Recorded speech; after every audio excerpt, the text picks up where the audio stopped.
Bonjour à tous, bienvenue dans Enquête d'Esprit.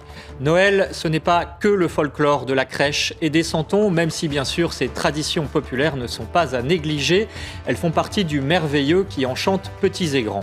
Mais derrière ces apparences se cache aussi un autre mystère, autrement plus abyssal, celui d'un Dieu qui se fait homme, un sauveur qui inaugure une nouvelle ère dans l'histoire des hommes. Pourquoi donc le Verbe s'est-il fait chair, pour reprendre la phrase célèbre de l'Évangile, et comment cela s'est-il traduit à travers les siècles dans les arts, la musique et l'architecture de nos cathédrales? Y aurait-il aussi un génie français en la matière? On en parle aujourd'hui dans Enquête d'Esprit avec nos invités Véronique Lévy, essayiste, Jean-Christian Petit-Fils, historien, Mathieu Lours, qui est historien de l'art, et bien sûr Véronique Jacquier sera avec nous pour cette émission qui, je le rappelle, est en partenariat avec l'hebdomadaire France Catholique.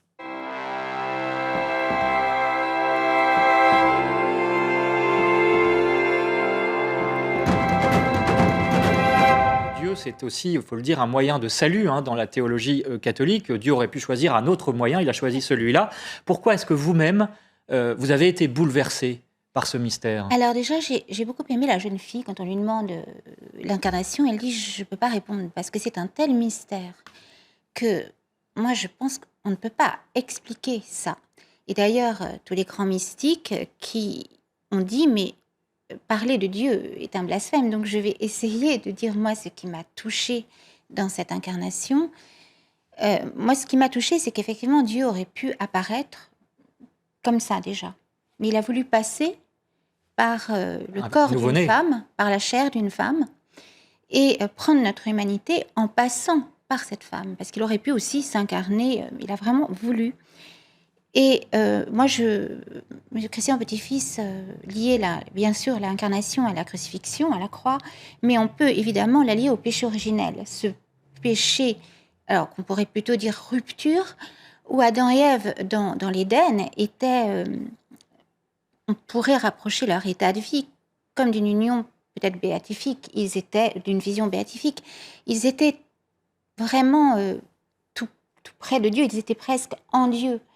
Et puis il y a eu cette rupture. Il y a eu le serpent qui les a fait tomber dans quelque chose. Et je dirais même dans l'espace et le temps, parce que j'ose l'écrire dans mon livre. C'est tout à fait personnel. Quand on parle des 7 jours, moi je parle des 7 degrés d'amour, c'est-à-dire que plus on avance, plus on est près du cœur de Dieu. Le 6e jour de la création d'Adam et Ève, Dieu dit « cela est très bon ». Et donc, vous savez, les traductions, on dit jour, on dit période en hébreu, moi j'ose dire degré d'amour. Mais donc l'incarnation est une réponse. Et donc l'incarnation, comme le dit saint Paul, heureuse faute qui nous a valu un tel sauveur. C'est-à-dire que cette rupture qui fait que Adam et Ève se sont séparés, de cette éternité peut-être, eh bien, il a fallu, par l'incarnation, le Christ retisse ce lien rompu, recrée. Il dit lui-même, je suis la voie, la vérité, la vie, je suis la voie, et c'est par le Christ qui est le pont pour l'humanité. Même Claudel parlait d'une fissure dans la nature humaine, comme si le Christ, en endossant, en assumant la nature humaine, avait créé dans cette chair humaine, dans cette nature humaine, comme une fissure par où peut passer la lumière. Et cette soif qu'il y a au cœur de chaque homme, de voir Dieu, je veux voir Dieu. Et cette soif, on la voit dès la première alliance. Dès la première alliance, tous les prophètes... Le 25 décembre au solstice d'hiver, c'est évidemment très symbolique. C'est symbolique de la lumière dont parle Jean-Christian Petit-Fils. Vous, ça vous marque? Oui, ça me parle beaucoup parce que j'entends la parole d'Isaïe. Dans les habitants de l'ombre et des ténèbres ont vu une immense lumière. Donc, en fait, ce qu'on peut dire, moi je ne suis pas du tout historienne, mais c'est que dans les Saintes Écritures, et notamment la Première Alliance, le Christ est annoncé dès la Genèse, dès le début, ainsi que la victoire de la femme sur le serpent. Il est dit à Abraham que toutes les nations de la terre seront bénies par quelqu'un de sa descendance. Isaïe nous trace le portrait d'un serviteur souffrant, mais pas seulement, d'un sauveur universel. Jérémie, Isaïe, tous. Et voilà, cette lumière, le fait que c'est un prince de la paix, que l'agneau jouera avec le loup, que l'enfant jouera sur le lit du cobra. Donc c'est une formidable espérance. Ça veut dire qu'il y a un plan d'amour, si je comprends bien, il y a un plan de qui date depuis les origines, depuis la chute dont on parlait avant depuis la le principe. C'est même pas les origines, c'est depuis le principe principio, c'est-à-dire le sein du Père, le sein du principe, c'est-à-dire Dieu, l'Éternel, au sein de la Trinité, si je peux dire. Monique Lévy, justement, si on veut rentrer davantage dans le mystère, tout à l'heure, on a commencé à évoquer, avec Jean-Christian Petit-Fils, finalement, la spiritualité de l'enfance. Comment est-ce que ça vous parle, à vous, ce mystère de l'enfouissement, finalement, de Dieu, comme l'a vécu et est allé jusqu'au bout un Saint Charles de Foucault, qui a été canonisé cette année, en 2022. C'est très étonnant, quand même. Oui. Enfin, il faut voir que l'incarnation, là on a parlé d'espérance, mais c'est aussi un scandale, comme dit saint Paul en parlant de la croix, scandale pour les juifs, folie pour les païens, l'incarnation aussi. Et d'ailleurs, cette incarnation ne va pas sans sa traînée de violence et de sang, et c'est un signe de contradiction. Et quand Siméon annonce à Marie qu'un glaive lui transpercera l'âme ou le cœur, cette incarnation, on le voit... c'est un peu comme quand Jésus dit « Je ne suis pas venu apporter la paix, mais le glaive ». Son incarnation vient aussi apporter le glaive, malheureusement.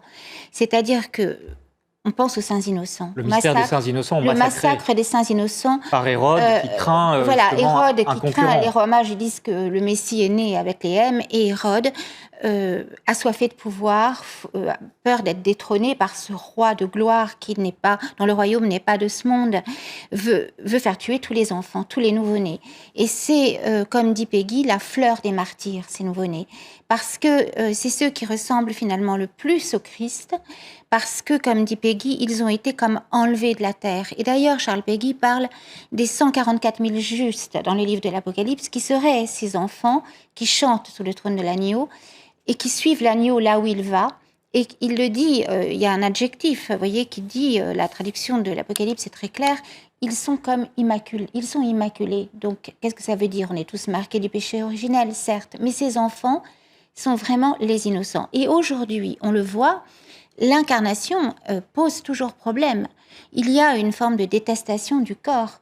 Que ça passe par un corps abîmé à travers l'industrie de la pornographie, mais même le transhumanisme, que j'appelle transinhumanisme. Dont vous parlez dans votre livre. Dont j'ai parlé pas mal dans Jésus-Christ ou les robots, mais bon, j'en parle de manière... C'est vraiment une façon de ne pas habiter ce corps, le transhumanisme. C'est pas la transfiguration du corps à laquelle le chrétien et toute l'humanité est appelée, parce que le chrétien, le catholicisme est universel. On n'est pas... et notre corps est appelé à être transfiguré, à ressusciter. Et déjà, ici, sur cette terre, dans cette vie, saint Paul le dit, votre corps est un temple, et le temple de l'Esprit Saint. C'est-à-dire que depuis que le Christ s'est incarné, il a donné une infinie dignité à notre cœur, mais à notre corps, à chacune de nos cellules, qui est traversée par cette éternité. Et donc aujourd'hui, cette politique mortifère de planning familial qui nous annonce ou l'OMS, je crois, qui veut favoriser l'avortement jusqu'à 9 mois, je suis désolée, c'est un sujet tabou, mais c'est un massacre des saints innocents. À travers ce visage des innocents, c'est le Christ qui est crucifié, encore et toujours. Et c'est une détestation de la chair à travers les manipulations génétiques, à travers cette idée aussi de prolonger une vie terrestre, alors que notre destinée n'est pas l'immortalité, mais l'éternité. C'est-à-dire, tout ça... Le vrai scandale aujourd'hui, c'est l'incarnation, toujours. Le scandale continue. Véronique, j'aimerais que vous nous parliez à présent d'une autre mystique intellectuelle convertie du judaïsme, Edith Stein, qui a beaucoup médité justement sur ce mystère de l'incarnation. Elle était fascinée par le mystère de Noël, Edith Stein, et elle nous donne du coup des clés pour vivre avec ce Dieu qui s'est fait homme, parce que c'est pas rien, l'irruption de la divinité au sein de notre humanité. Il faut quand même que ça change la vie des catholiques et des chrétiens en règle générale. Sinon, on n'a rien compris, on passe à côté du mystère. Alors, Edith Stein, c'est une philosophe d'origine juive, convertie au christianisme, entrée au Carmel sous le nom de Thérèse Bénédicte de la Croix, et elle a été assassinée à Auschwitz en 1942. En 1931, elle prononce une conférence sur le mystère de Noël, et elle nous fait partager plusieurs dimensions spirituelles. La première, Par l'incarnation, notre nature humaine est remplie de vie divine. Vous l'avez dit, Véronique Lévy, finalement, notre corps devient le temple de l'Esprit Saint. Donc c'est pas n'importe quoi ce corps. Dieu a épousé notre condition. Ça veut dire que nous sommes appelés, selon Edith Stein, à partager sa condition divine. De deux façons, ça se traduit concrètement de deux façons. Par la charité, par l'amour du prochain. Et puis, ça se traduit en faisant la volonté de Dieu envers et contre tout et en lui faisant une confiance inébranlable. La deuxième dimension spirituelle de l'incarnation, c'est que nous parlons d'un enfant qui vient apporter la paix sur la terre. Or, Edith Stein fait remarquer que sitôt la fête de Noël passée, il y a le 26 décembre la fête de Saint-Étienne, premier martyr, et puis les Saints Innocents le 28 décembre, vous l'avez évoqué Véronique. Et donc Noël, c'est un grand mystère d'amour, mais qui arrive dans l'obscurité de l'humanité, de nos vies. Et Edith Stein dit, il faut donc choisir notre camp, soit les ténèbres, soit la lumière. La lumière, évidemment, Jésus qui vient éclairer notre monde. Enfin, dernière dimension qu'elle souligne, à travers l'apparence insignifiante de la crèche, elle perçoit un immense appel lancé à tous les hommes. Jésus dit, je me suis incarné, je suis venu comme un petit enfant.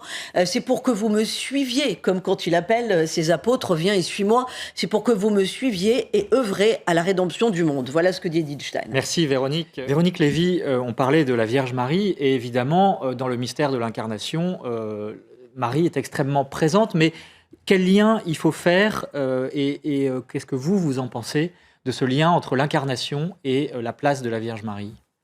Mais c'est un lien unique et essentiel, c'est-à-dire qu'aujourd'hui, je pense que c'est par la dépossession de la femme et de sa maternité qu'on veut défigurer l'humanité. Mais Marie a été créée Immaculée Conception et peu de gens savent confondent virginité et Immaculée Conception. L'Immaculée Conception fait qu'elle n'a pas d'obstacle à sa vision de Dieu. Elle est créée sans péché. Donc elle est toute remplie de Dieu. Donc quand le Christ s'incarne en elle et qu'il plonge toute notre humanité, puisqu'il l'assume dans ce sein immaculé, c'est comme s'il nous faisait ce cadeau, ce don exceptionnel, et ça, c'est moi qui ressens ça, de peut-être d'avoir l'espace d'un millième de seconde l'idée de ce que pourrait être une conception immaculée, c'est-à-dire de ce qu'on aurait pu être avant que le fameux... Avant la chute, avant cette rupture. Et c'est aussi peut-être une façon, il faut prendre Dieu au mot près, c'est-à-dire que c'est pas seulement des symboles. La parole, le verbe s'est fait chair, c'est aussi que le verbe dit quelque chose de réel et qui n'a pas de limite de temps. On n'est pas justement tout à fait dans l'histoire avec Dieu, c'est un présent perpétuel, et donc le verbe s'est fait chair, c'est aujourd'hui même aussi. C'est-à-dire que le lieu de la conception de l'homme ou de la femme, c'est un lieu où il se fait chair à chaque fois qu'un enfant est conçu. Et c'est très important de le dire aujourd'hui, où la conception humaine est dévalorisée, puisqu'aujourd'hui, il y a eu, on se bat beaucoup pour le droit des animaux et très peu pour le droit de l'embryon, et que il y a eu des lois bioéthiques qui ont autorisé des créations de chimères. Donc on passe toutes les barrières des espèces. Et puis ce que je voudrais dire aussi, c'est que vous parlez de Marie, mais le corps de Marie, c'est la mère de l'Église. Et l'incarnation, c'est aussi l'Église. C'est aussi ce corps, ce cœur de chair qui a été annoncé par Ézéchiel, quand il dit « J'arracherai de ta poitrine ce cœur de pierre, j'y mettrai un cœur de chair ». C'est-à-dire que la loi s'était inscrite dans des tables de la loi devant Moïse. Et aujourd'hui, elle s'inscrit dans notre cœur et nous sommes nous-mêmes les cellules vivantes de ce grand corps spirituel qui est le corps du Christ, qui est l'Église, dont Marie est le cœur et dont Jésus est la tête. Mais alors, je voudrais revenir sur cette notion de réalité dont vous parliez, effectivement, de l'incarnation. Est-ce qu'on peut dire que dans les sacrements, dans la messe en particulier, l'incarnation se reproduit ou a lieu, finalement, chaque jour ou chaque dimanche, lorsque, effectivement, le corps et le sang du Christ sont sur l'autel. Véronique Lévy, et puis j'aimerais aussi dans l'art, est-ce que ça a été relevé notamment ? Il se déploie, l'incarnation se déploie effectivement dans l'Eucharistie, c'est la table eucharistique, c'est le banquet des noces de Cana où Jésus se donne, et c'est comme si, on dit toujours que Marie est le tabernacle, mais elle est aussi d'une certaine manière la table eucharistique, elle se donne et elle offre son fils à travers les mains du prêtre et la consécration du prêtre, et bien sûr que cette hostie Jésus est tout entier dans cette hostie. Il se donne et il nous transforme et il nous relève et il nous communique sa vie, son sang, sa chair, en fait, comme une mère nourrirait son enfant. Formidable espérance. Merci beaucoup à tous les trois, à tous les quatre, avec Véronique, d'avoir éclairé ce mystère de l'incarnation. Éclairé un petit peu, bien sûr, il faudrait continuer, mais je renvoie à vos ouvrages. Véronique Lévy, Cœur de chair, publié chez Artege. Jean-Christian Petit-Fils, je signale Le Saint-Suaire de Turin, parce qu'effectivement, il y a un continuum de l'incarnation jusqu'à la Passion du Christ, chez Taillandier. Mathieu Lours, Notre-Dame des siècles, une passion française, publié au Cerf. Et puis, Véronique Jacquier, un autre conseil de lecture. La lecture de France Catholique, bien sûr, en cette période de Noël. Vous pouvez découvrir le journal sur france-catholique.fr. Voilà, et puis je vous propose pour terminer de regarder un extrait d'un documentaire qui sera diffusé sur C8 le 10 décembre. Ça s'appelle Sur les pas de Marie, justement, documentaire inédit dans les principaux sanctuaires mariaux en France. On en parlait à l'occasion de la grande fête de l'Immaculée Conception le 8 décembre. Et on se quitte là-dessus. Merci d'avoir suivi cette émission. Merci à Soumaïa Lalou de l'avoir édité. Et l'info continue ensuite sur CNews. La France foisonne de sanctuaires, de chapelles et de cathédrales. Sur tout le territoire se déploient des splendeurs architecturales. Elles portent des noms évocateurs. Notre-Dame de la Garde, Rocamadour, Fourvière, La Salette, Lourdes. Ce sont autant de témoignages patrimoniaux, artistiques, culturels et spirituels. Ces joyaux ont souvent été bâtis à la suite de l'apparition mystérieuse d'une femme. Et cette femme, c'est la Vierge Marie, la mère du Christ. Une jeune femme juive qui a vécu il y a 2000 ans en Judée. Pour les chrétiens, elle est celle que l'on prie, celle qui console, celle pour qui on processionne. Je vous salue Marie, pleine de grâce, le Seigneur est avec vous. La Vierge Marie a été la protectrice des rois, mais aussi la mère de tous. On raconte qu'elle aurait inspiré Clotilde pour convertir au catholicisme son époux Clovis. Le baptême du roi des Francs au 5e siècle sera le geste fondateur qui fera de la France le premier peuple chrétien d'Occident. La fille aînée de l'Église, dira-t-on plus tard.